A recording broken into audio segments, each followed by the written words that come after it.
Chers compatriotes, décidément, la classe politique guinéenne ne finira jamais de nous surprendre. Cette fois, les apprentis politiciens qui la composent nous ont piqué au vif avec ce tour de passe-passe qu'ils essaient de nous servir avec l'institution du chef de file de l'opposition. Les récentes sorties du président de l'UDG, Mamadou Sylla, qui tente éhontément d'enfiler les habits trop larges pour lui du chef de file de l'opposition, ont irrité les Guinéens dans leur grande majorité. Les quelques opposants qui bénéficiaient d'une petite dose de crédibilité et qui l'ont accompagné dans ses dernières pérégrinations ont fini de revendre au plus offrant le peu de capital politique qui leur restait. Et ce ne sont pas les explications alambiquées ici et là pour se justifier qui vont changer cela. En effet, tout ce qui s'efforce à nous vendre l'idée selon laquelle Mamadou Sylla est le chef de file de l'opposition veulent insulter notre intelligence. Et en faisant une telle proposition, ils démontrent le mépris et le dédain qu'ils ont envers les populations qui, elles, savent à quoi s'en tenir. Mais c'est peine perdue, puisque personne ne se laissera duper. Mais il faut être vraiment fou pour prétendre aux yeux de l'opinion publique que le sieur Mamadou Sylla remplit les conditions requises pour être chef de file de l'opposition. Et comme de manière générale, les personnes censées évitent de discuter avec un fou, alors on se contente de hocher la tête et de continuer son chemin. Mais tout le monde sait qu'on a affaire à une grosse anomalie et qu'il ne sert à rien de tergiverser. Je me demande simplement comment le président Alpha Condé peut se laisser manipuler et laisser des gens sans scrupules se payer sa tête de cette façon-là. Et c'est pourquoi nous réagissons aujourd'hui, car tant que cette comédie se jouait au niveau de l'Assemblée et de l'entourage du sieur Sylla, nous considérions cela comme de l'humour. Mais Sylla et ses acolytes sont bien au sérieux. Ils ont constitué un soi-disant cabinet du chef de file de l'opposition et comptent rencontrer Alpha Condé pour lui réclamer un budget de fonctionnement de 500 millions de francs guinéens par mois. Heureusement que le ridicule ne tue pas. À ce point, laissez-moi ouvrir une parenthèse pour paraphraser l'autre. Vous savez, le débat sur le budget de fonctionnement du chef de file de l'opposition ne date pas d'aujourd'hui.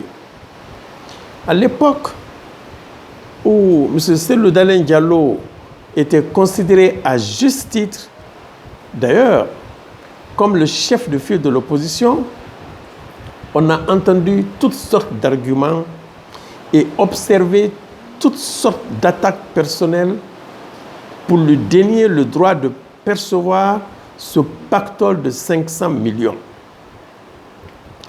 Devant la clameur qui s'élevait et qui était entretenue par des adversaires politiques de mauvaise foi, le président de l'UFDG avait préféré renoncer à cet argent que d'apparaître comme un profiteur.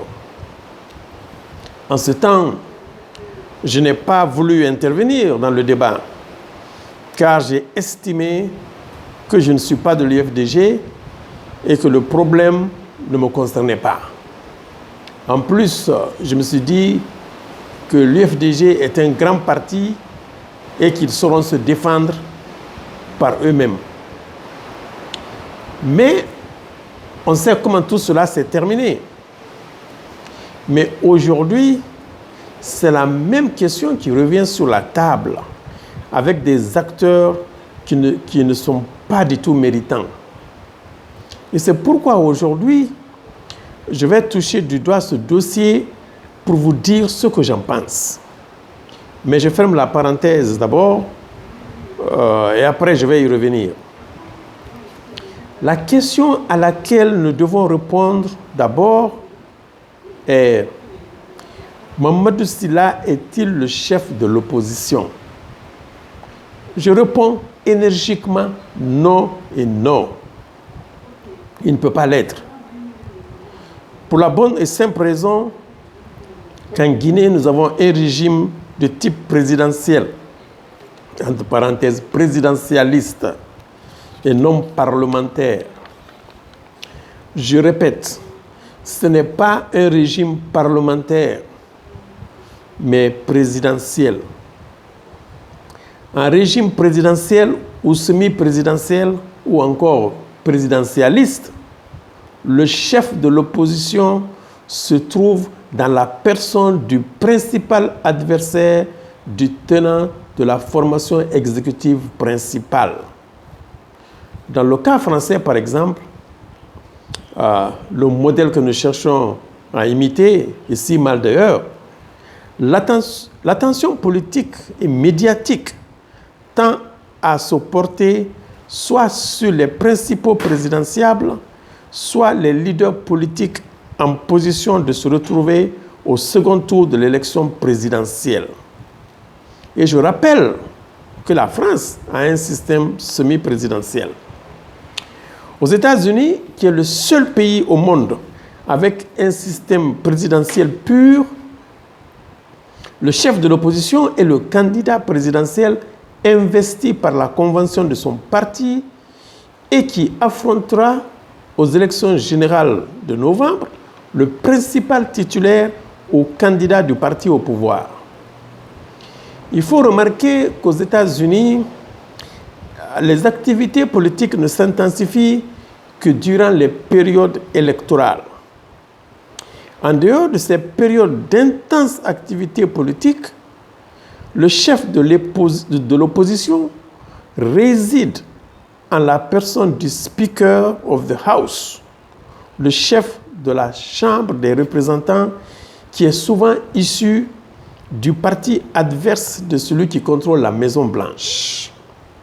Et là encore, on sait que les États-Unis ont un régime présidentiel pur, avec une séparation nette et effective des trois branches du pouvoir. Et le Speaker of the House est chef de l'opposition parce que son parti détient la majorité à la Chambre des représentants, et si et seulement si c'est en dehors des périodes électorales. Sinon, c'est le candidat présidentiel qualifié pour les élections générales de novembre en opposition au tenant de la formation exécutive principale. En aucun cas et en aucune manière, notre système ne peut s'apparenter à celui des Américains. Notre système se rapproche plutôt du système français. Et là encore, à la lumière de tout ce que nous venons d'exposer, le chef de file de l'opposition en Guinée est bien M. Cellou Dalein Diallo, le président de l'UFDG. Disons-le autrement, pour ceux qui refusent d'entendre. Si Alpha Condé est le président en exercice de la Guinée, alors Cellou Dalein Diallo est le chef de file de l'opposition. Si celui-ci refuse ce titre, alors les chefs de l'opposition seront Sidi Touré de l'UFR et Lansana Kouyaté du PDN. Arrêtons de nous voiler la face. Depuis la fin de la Seconde République, on a organisé 3 élections présidentielles. Cellou Dalein Diallo est toujours arrivé en seconde position. Comment quelqu'un peut s'arrêter et nous parler de Mamadou Sylla qui n'a que 4 députés à l'Assemblée nationale? Dites-moi. Et qu'on ne dise surtout pas que la Guinée suit le modèle de Westminster, du Royaume-Uni, dans lequel le poste de chef de l'opposition est généralement tenu par le chef du parti qui a le plus de sièges, mais ne fait pas partie du gouvernement. Nous n'avons absolument rien à voir avec ça. En Grande-Bretagne, le chef de l'opposition est le leader du parti de gouvernement minoritaire. Je répète, de gouvernement minoritaire. Et la Grande-Bretagne est l'un des rares pays à reconnaître et codifier le rôle de chef de l'opposition dans le cadre du Shadow Cabinet, le cabinet fantôme.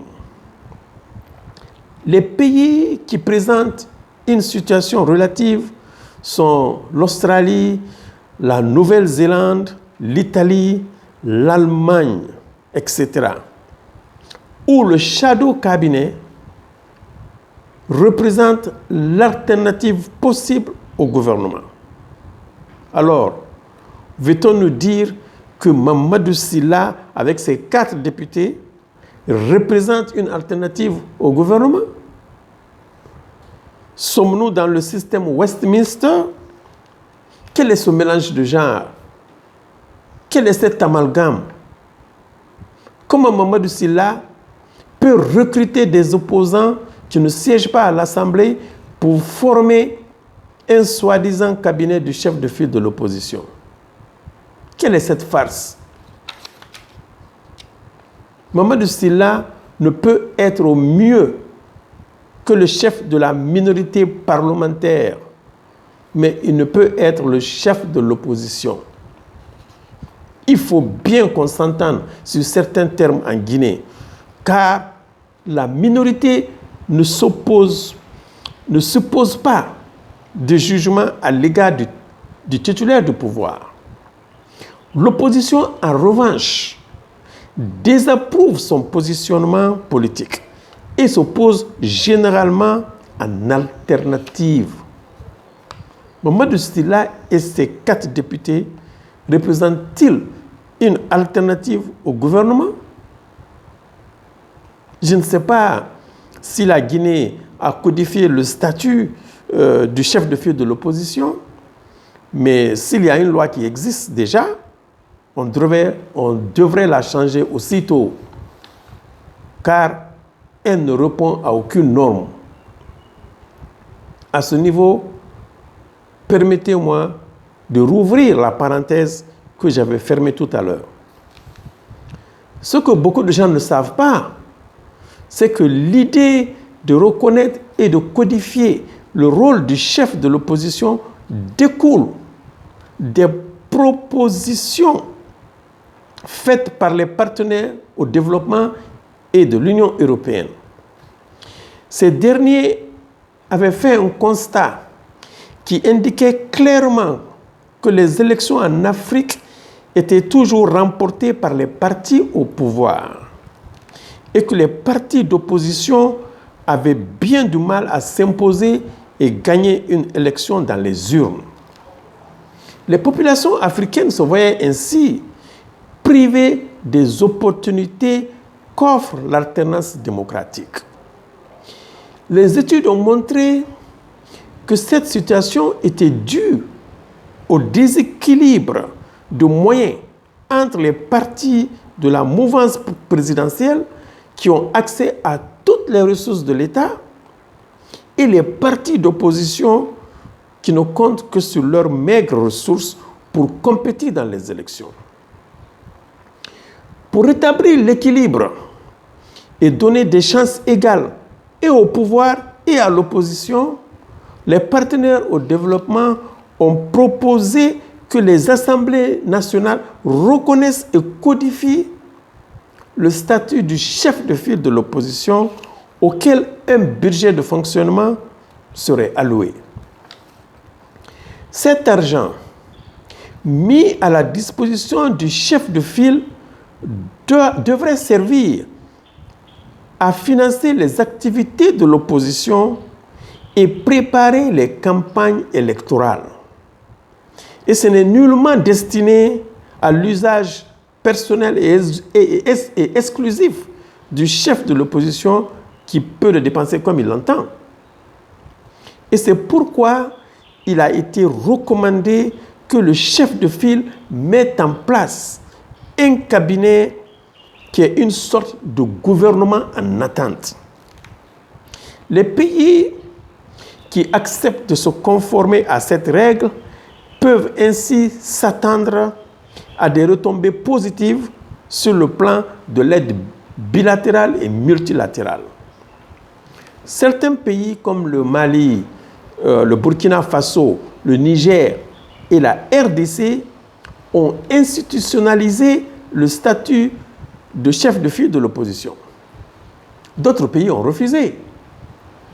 Mais comme on l'a vu, pour les pays qui l'ont adopté, cela a été fait de manière fantaisiste.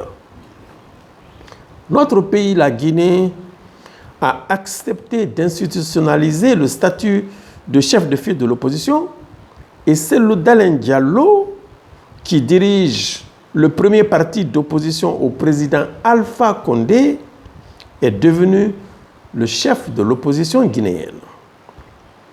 Il devrait donc bénéficier de certains avantages tels que la mise à disposition d'un siège ou de bureau, des fonds de fonctionnement prélevés sur le budget national, un chef de cabinet, un secrétaire ou un chauffeur. Il devait aussi avoir un accès libre et équitable aux médias. Mais on a vu comment certaines personnes mal intentionnées se sont lancées dans une campagne de diffamation pour l'empêcher de recevoir ses bénéfices démocratiques. L'un d'entre eux, chef d'un petit parti de l'opposition, est entré en conflit ouvert avec le président de l'UFDG parce qu'il tenait coûte que coûte à ce que le pactole soit réparti entre les chefs des différents partis de l'opposition pour que lui reçoive sa part. Or, l'argent n'a pas été affecté pour ce type de partage du gâteau. Mécontent et très remonté, il a fini par rejoindre la mouvance et à se faire nommer ministre. Et d'ailleurs, si mes souvenirs sont bons, ces fonds n'ont été débloqués qu'une seule fois. Et Dalein Diallo n'a vraiment pas insisté, vu les accusations qui fusaient de toutes parts. Mais si c'était moi, je n'aurais jamais abandonné. Et je n'aurais jamais écouté toutes ces personnes qui racontent du n'importe quoi et qui ne savent même pas de quoi ils parlent. Mais c'est un droit. La loi a été votée et l'argent devrait être débloqué. Je ne me serais pas embarrassé de scrupules. Et c'est au tribunal qu'on allait régler ce problème. Bon, à chacun sa politique. Maintenant, et Mamadou Sylla, doit-il recevoir ses fonds 500 millions de francs guinéens? Je dis non, parce qu'il n'est pas le chef de file de l'opposition. Et ce qu'on a refusé à Dalein Diallo, qui remplissait toutes les conditions, pourquoi devrait-on le donner à Mamadou Sylla? Et que va-t-il en faire? Est-il en position de remporter une quelconque élection en Guinée et être une alternative au régime d'Alpha Condé? Mamadou Sylla ne peut jamais remporter une élection devant Cellou Dalein Diallo, Sidya Touré, Lansana Kouyaté ou Abbé Sylla. Il ne peut pas, nous le savons tous. Alors, c'est pourquoi nous lançons un appel pour des élections législatives anticipées, pour un retour à la normale. Il faut donner la chance aux partis majoritaires de retourner dans le jeu. Si ces derniers avaient boycotté les élections du 22 mars 2020, c'est parce que le fichier n'était pas consensuel et comportait beaucoup d'anomalies. Le Parlement actuel n'est pas une assemblée représentative. C'est un Parlement monocolore avec un groupe minoritaire loyal. C'est pourquoi il ne faut pas voir cette question comme étant un problème de Cellou Dalein Diallo, de Sidya Touré ou de Lansana Kouyaté. Il s'agit avant tout d'un problème de représentation. Ce sont des millions de Guinéens qui sont privés de leur droit de représentation. Et si on continue à garder l'UFDG, l'UFR et le PDN hors de l'Assemblée nationale, des élections anticipées peuvent leur permettre de rentrer dans leurs droits. C'est dans ce combat-là que les opposants qui ont rejoint Mamadou Sylla devraient normalement s'investir au lieu d'aller à la soupe. Quant à Mamadou Sylla, je dis, il faut vous ressaisir. Vous n'êtes pas le chef de file de l'opposition. C'est un fardeau trop lourd pour vous. Contentez-vous d'être le chef de la minorité parlementaire. Cela, on vous le concède. À chacun sa place. Vive la refondation. Vive la démocratie. Vive la République. Vive la Guinée. Je vous remercie.